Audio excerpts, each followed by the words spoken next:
Hey everybody, my name is Shelby, and today we're going to talk about resilience. We are facing unparalleled times of change for both our organizations and for ourselves. In order to continue to show up for our families, our communities, and our organizations, we need to put in some best practices to support our resilience. I have Susie Taylor with us today, who is a change advisor at Prosci and a resilience coach. She's going to walk us through change and personal resilience. So let's dive in.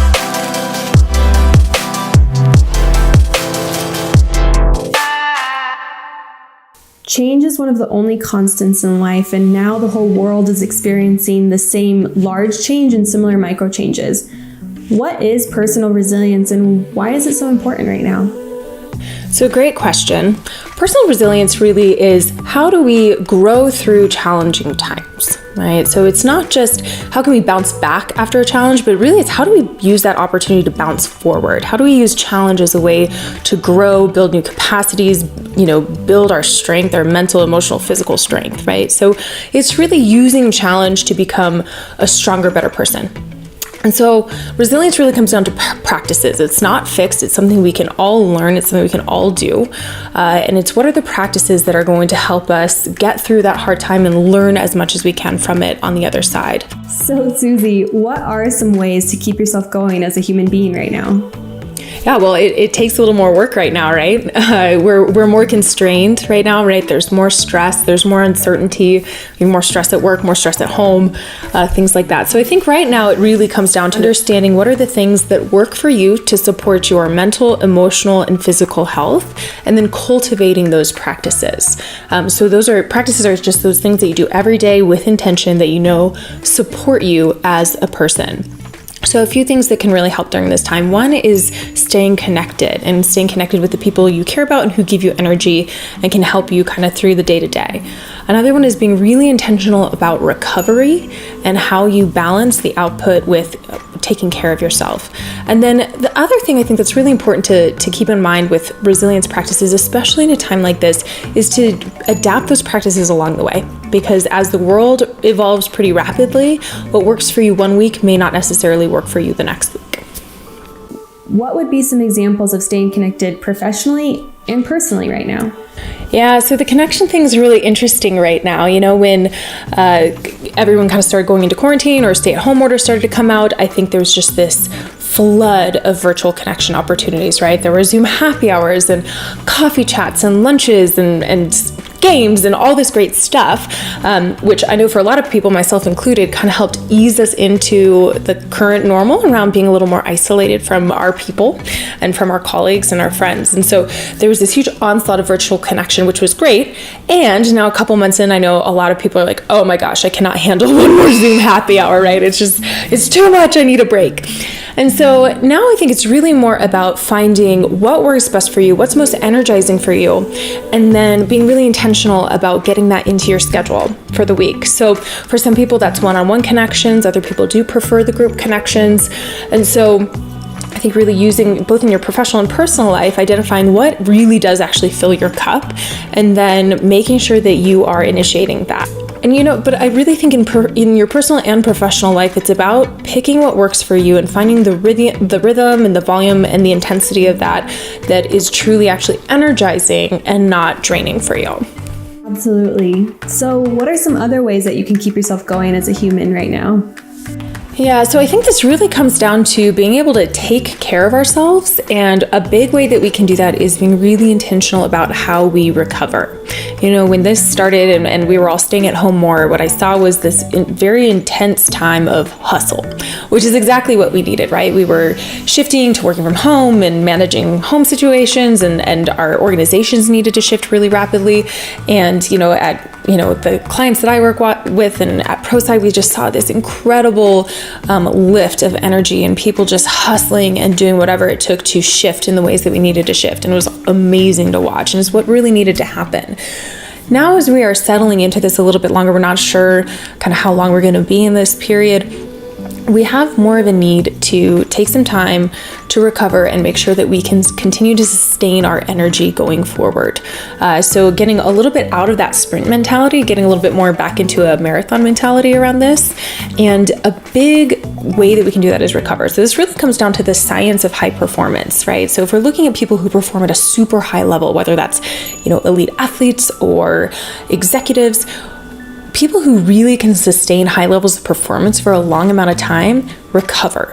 They take time to recover and fill their mental, emotional, and physical stores. And so again, this is a very personal thing that comes down to figure out what works for you and then being intentional about doing it.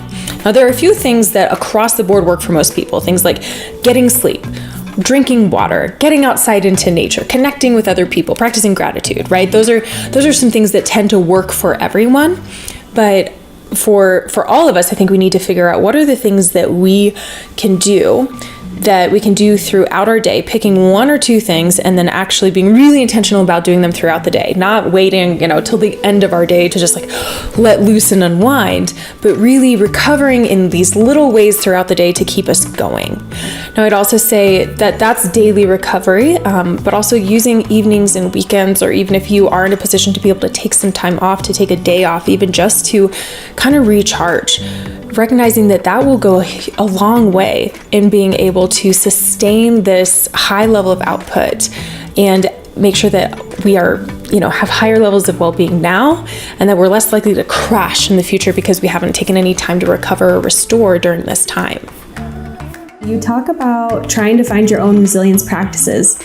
How do you do that? Resilience practices are so individual, right? Like what works for one person might not work for another person. So it's really about finding what works for you.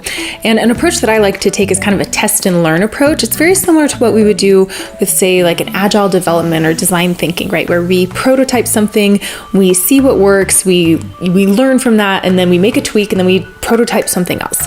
And so that's the approach that I take to my resilience practices too. So, I will test something out, see how it goes, keep what serves me, let go of the rest. And I think especially right now, given that our context is changing so rapidly, being able to test and learn and adjust and hold things kind of loosely and being willing to adapt as our context adapts, that's really, really what resilience is, right? So we know from the science that resilience people have what's called cognitive flexibility. They don't get stuck in any one lane of thinking, right? They're able to say, okay, here's what's going on in the world. Here's how I can adapt and not stay super, super attached to what I have going on.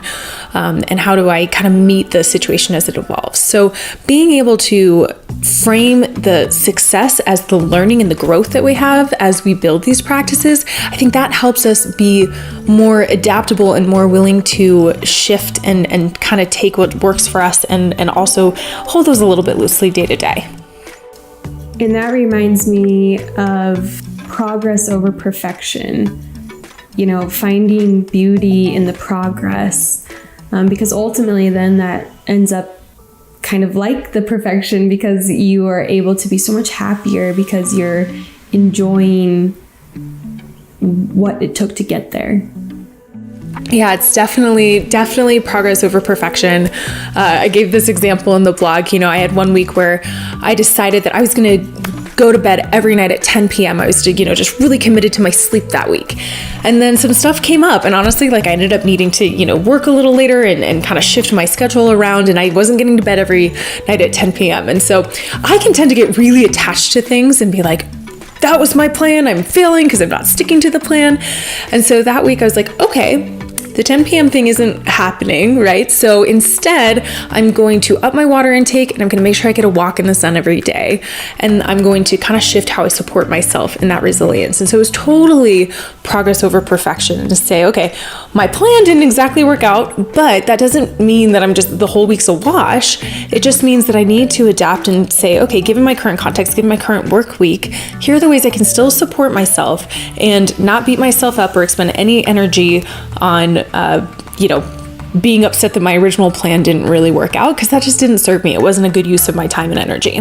Now, you mentioned not getting stuck in one lane, and it's so easy to get stuck in one lane, especially right now in the world.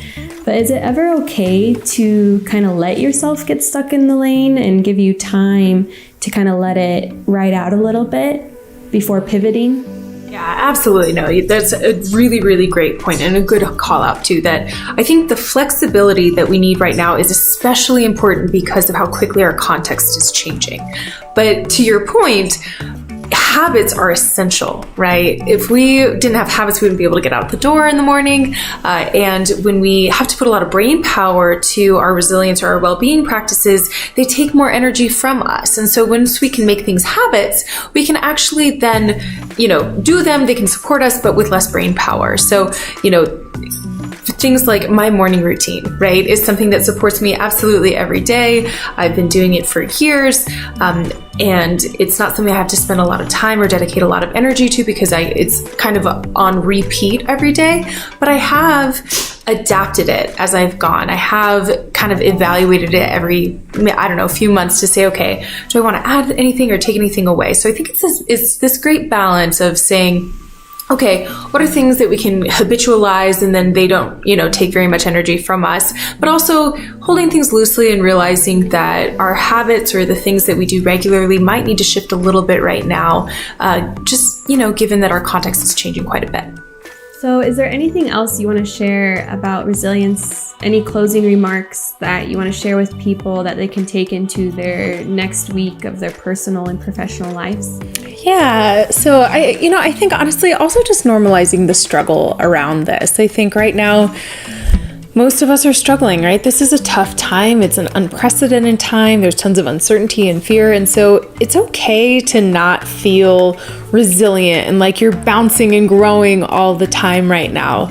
It's okay to struggle. It's okay to kind of feel what you're feeling. A big part of resilience is feeling what you feel and letting kind of the present experience be okay, and not trying to push away the struggle and be like, I need to be growing right now. It's more just recognizing like, hey, I'm in struggle and I know I'm going to grow from this, but right now it just kind of sucks, right? So I think just normalizing that and being okay with that and knowing that it's okay to just kind of be where you are and have lots of grace and patience. And, the growth is something that we don't often feel in the moment, right? There's a Steve Jobs quote that you can only connect the dots looking backwards, not forwards. And I think that's a really helpful quote for me right now too, to say, okay, I know that I will grow from this. I might not see exactly how right now, but I know someday I will. And so just not putting too much pressure on yourself to be feeling resilient all the time. And it's okay to just kind of feel where you're at. So, well, thank you so much, Susie, for doing this interview with me and for sharing about resilience. Yeah, absolutely. Anytime. Yeah. Thank you.